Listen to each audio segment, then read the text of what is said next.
ಆಗಿರ್ಬೋದು ಆನ್ಸರ್ಸ್ಗಳನ್ನು ಸಹಿತ ಕೂಡ ಕೊಡ್ತಾ ಇದ್ದೀನಿ. ಇದೇ ಥರನಾಗಿರ್ತಕ್ಕಂಥ ನಾನು ಕನ್ನಡದಲ್ಲಿ ಕೂಡ ಹಾಕಿದ್ದೆ. ಸೊ ಬೇರೆ ಎಲ್ಲ ವಿಷಯಗಳಲ್ಲಿ ಕೂಡ ನಾವು ನಿಮಗೆ ಮಾಡೆಲ್ ಕ್ವಶನ್ ಪೇಪರನ್ನು ಕೊಡ್ತಾ ಇದ್ದೀವಿ. ಸೊ ಜೊತೆಗೆ ನಿಮಗೆ 30+ ಅಂಕಗಳನ್ನು ಪಾಸ್ ಆಗ್ತಕ್ಕಂಥ ಕ್ವಶನ್ಸ್ಗಳನ್ನು ಸಹಿತ ಕೂಡ ಕೊಡ್ತಾ ಇದ್ದೀವಿ. ಸೊ ಆ ಕಾರಣಕ್ಕಾಗಿ ಎಲ್ಲರೂ ಕೂಡ ವಿಡಿಯೋನ ನೋಡಿ ಲೈಕ್, ಶೇರ್ ಹಾಗೂ ಸಬ್ಸ್ಕ್ರೈಬ್ ಮಾಡೋದನ್ನು ಮಾತ್ರ ಮರೆಯದಿರಿ ಅಂತ ಹೇಳ್ತಾ, ಸೊ ಫಸ್ಟ್ ಇಂಗ್ಲೀಷ್ನಲ್ಲಿ ಬೇಸಿಕ್ ಆಗಿ ನೀವು ಇಲ್ಲಿಂದನೇ ಒಂದು 10-15 ಮಾರ್ಕ್ಸ್ಗಳನ್ನು ತೊಗೊಳ್ಬೋದು. ಸೊ ಫಸ್ಟ್ ಲ್ಯಾಂಗ್ವೇಜ್ ಫಂಕ್ಷನ್ಸ್ಗಳಿರ್ತದೆ. ನೀವು ಈಗಾಗಲೇ ಇಂಗ್ಲೀಷ್ನಲ್ಲಿ 10th ಕಲ್ತಿದ್ದೀರಿ. ಏನಿರ್ತದೆ ನೋಡಿ, ಹಾಯ್ ಹೌ ಆರ್ ಯು ಅಂದರೆ ಏನಂತ ಕರಿತೀರಿ ಅದರಲ್ಲಿ? ಏನದು greeting. See you again bye ಅಂತಂದರೆ ಅದನ್ನೇನಂತೀವಿ? Leave taking. Okay, yes you are right ಅಂತಂದರೆ agreeing. I am sorry that is not possible ಅಂತಂದರೆ disagreeing. Go straight, take right turn ಅಂತಂದರೆ ಗಿವಿಂಗ್ ಡೈರೆಕ್ಷನ್ ಅಂತ ಬರ್ತದೆ.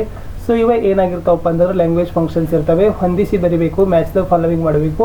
ಆರಾಮಾಗಿ ನೀವು 2-3 ಮಾರ್ಕ್ಸ್ ಆದರೂ ಕರೆಕ್ಟಾಗಿ ಬರಿತೀರಿ. ಇನ್ನು ಅನ್ಸೀನ್ ಪ್ಯಾಸೇಜ್ಗೆ ಹೋಗೋಣ.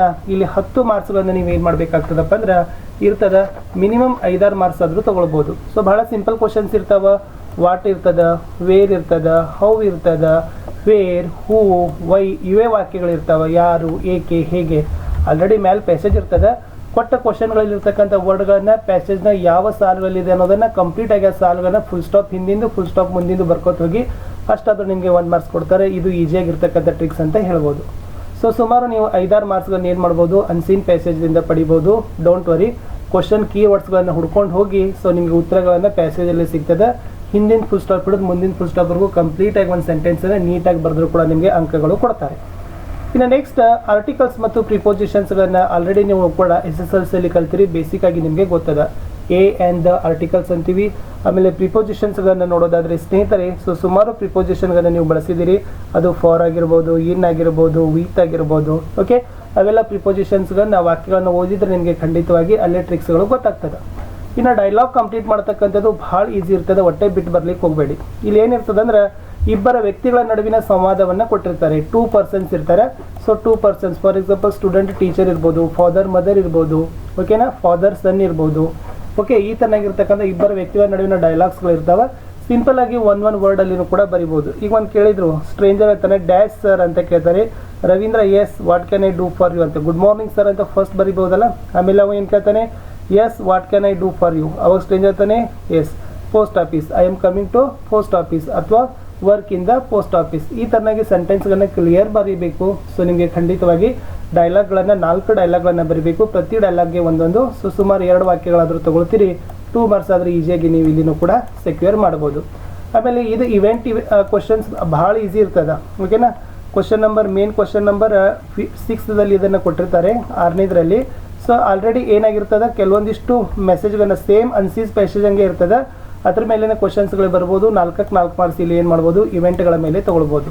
ಇನ್ನು ಲೆಟರ್ ರೈಟಿಂಗು ವಿಶೇಷವಾಗಿ ರಿಕ್ವೆಸ್ಟ್ ಲೆಟರ್ಗಳನ್ನೇ, ಆಫೀಸಿಯಲ್ ಲೆಟರ್ಗಳನ್ನೇ ನಿಮ್ಗೆ ಏನು ಮಾಡ್ತಾ ಇದ್ದಾರೆ, ಕೊಡ್ತಾ ಇದ್ದಾರೆ.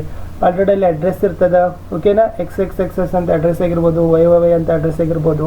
ಆಮೇಲೆ ಕೆಲವೊಂದಿಷ್ಟು ಪಾಯಿಂಟ್ಸ್ಗಳನ್ನು ಕೊಡ್ತಾರೆ. ಯಾವ ಪಾಯಿಂಟ್ಸ್ಗಳ ಮೇಲೆ ಲೆಟರ್ ಬರೀಬೇಕಂದ್ರೆ ಅದೇ ಪಾಯಿಂಟ್ಸ್ಗಳ ಮೇಲೆ ಬರೀಬೇಕು. ಇಲ್ಲಿನೂ ಕೂಡ ನೀವು ಫಾರ್ಮ್ಯಾಟ್ಗಳನ್ನು ಫಾಲೋ ಅಪ್ ಮಾಡಿದರೂ ಕೂಡ ನಿಮಗೆ 3 ಮಾರ್ಕ್ಸ್ ಸಿಗ್ತದೆ.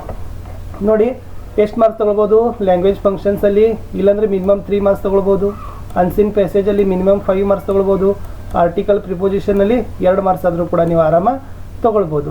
ಇಲ್ಲೇ ಎಷ್ಟಾಯಿತು, 19 ಮಾರ್ಕ್ಸ್ಗಳನ್ನು ನಾನು ಇಲ್ಲೇ ನೀವು ಗ್ರಾಮರಲ್ಲಿ ಈಸಿಯಾಗಿ ಏನು ಮಾಡ್ಬೋದು, ಸೆಕ್ಯೂರ್ ಮಾಡ್ಬೋದು. ಸ್ವಲ್ಪ ಚೆನ್ನಾಗಿ ನಾನು ಪ್ರೀವಿಯಸ್ ಇಯರ್ ಕ್ವಶನ್ ಪೇಪರನ್ನು ಸಾಲ್ವ್ ಮಾಡಿದ್ದೀನಿ, ಅದನ್ನು ನೋಡ್ಕೊಂಡು ಹೋಗಿ.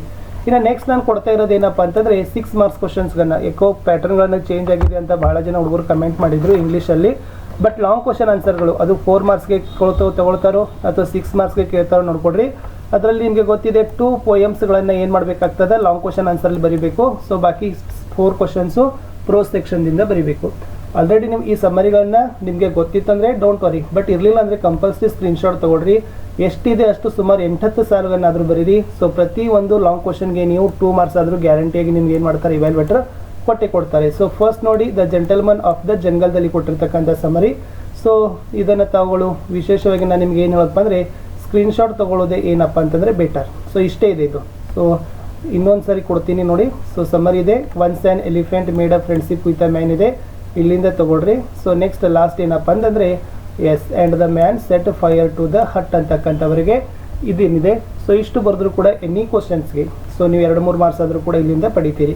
ಇನ್ನು ನೆಕ್ಸ್ಟ್ ಅದ ಸ್ಕೂಲ್ ಬಾಯ್ಗೆ ಹೋಗೋಣ. ಪೋಯಮ್ ಇದೆ, ಇಲ್ಲಿಂದ ಭಾಳ ಕ್ವಶನ್ಸ್ಗಳನ್ನ ಕೇಳ್ತಾ 2 ಕ್ವಶನ್ ಆದರೂ ಬರ್ತದ. ಓಕೆನಾ, ನೀವು ಎನಿ 1 ಕ್ವಶನ್ಗೆ ಏನು ಮಾಡ್ಕೊಡ್ರಪ್ಪ ಅಂತಂದ್ರೆ ಸ್ಕೂಲ್ ಬಾಯ್ ಬಗ್ಗೆ ಬರೀರಿ. ಸೊ ಇಲ್ಲಿನೂ ಕೂಡ ನಾನು ನಿಮಗೆ ಸಮ್ರಿನೇ ಕೊಡ್ತಾ ಇದ್ದೀನಿ. ಇದ್ರದ್ದು ನೀವು ಏನು ಮಾಡಿಪ್ಪ ಅಂತಂದರೆ ಒಂದು ಸ್ಕ್ರೀನ್ಶಾಟನ್ನು ತೊಗೊಂಡ್ಬಿಡಿ.